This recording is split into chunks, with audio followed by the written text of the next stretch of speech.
क्या हाल है दोस्तों? उम्मीद है अब सब ठीक होंगे। चलो तो आज की खास कहानी शुरू करते हैं।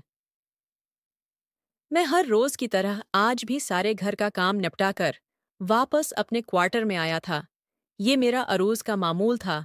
मैं रोजाना ही मालिकों के घर का काम किया करता था और वापस अपने कमरे में आ जाता था।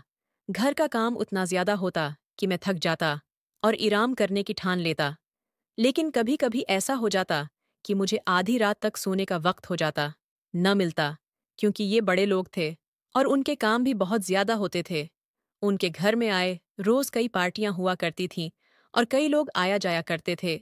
चिनांचा मुझे अक्सर वक्त उनके घर की सफाई करने में गुजर जाता और फिर कुछ वक्त मुझे बाहर से सौदा सिलफ लाने में गुजर जाता और कुछ वक्त मुझे खाना बनाने और खाना लगाने में गुजर जाता।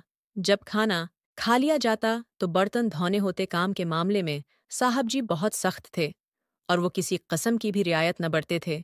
उसी लिए मुझे घर का सारा काम ही करना पड़ता था। मैं गरीब आदमी था। मुझे अपनी तनख्वाह से गरज थी और तनख्वाह भी काफ़ी माकूल थी।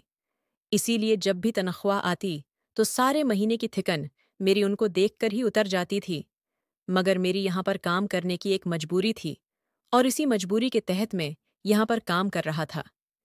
लेकिन यहाँ पर एक बेगम साहिबा थी जो कि उस घर की मालकन थी और सारा हुक्म उन्हीं का चलता था। साहब जी किसी बड़ी पोस्ट पर काम करते थे। मालूम नहीं वो कहाँ काम करते थे, उस बात का तो किसी को भी पता न था।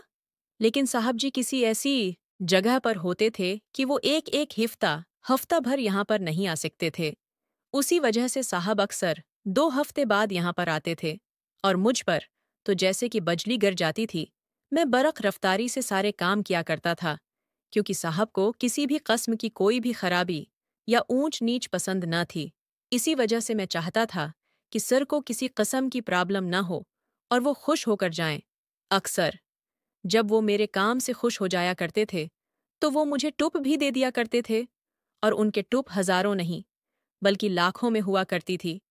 ये एक ऐसे अमीर तरीन इंसान थे जिनका दिल भी खुला था और उनके घर भी खुले थे। मुझे साहब जी से बहुत लगाव था। अक्सर जब वो आते थे तो मैं खुद ब खुद उनके लिए बहुत सारा खाना तैयार कर लिया करता था। उनके उन्हें से पहले घर की अच्छी तरह से सफाई कर दिया करता था। आज भी साहब जी को आना था और उनके घर में हमेशा की तरह आज भी पार्टी थी कि उनके घर में हमेशा ही पार्टियां हुआ करती थी और कई मर्दोजन यहाँ पर शिरकत करते थे। शायद वो साहब जी के आफस के लोग होते थे। खैर, मुझे किसी से क्या गरज थी, मुझे तो बस अपने काम से गरज थी। मैं अपना काम वक्त पर कर देता था और जल्दी जल्दी सोने के लिए चला जाता था। मेरी हमेशा ही यही ख्वाहिश होती थी कि मैं जल्दी से काम निमटा लूं और अपने कमरे में जाकर लेट जाऊं। लेकिन जब भी मैं जाता था वहां बेगम साहबा मेरे पीछे पीछे चली जाती। शी आप देरिए। प्यारे दोस्तों, ये कहानी बहुत ख़ास है और अगर आप उसको मज़ीद सुनना चाहते हैं तो मेरी उस वीडियो पे कमेंट्स कर दें ताकि आपको मज़ीद उस कहानी का अगला पार्ट मिल सके।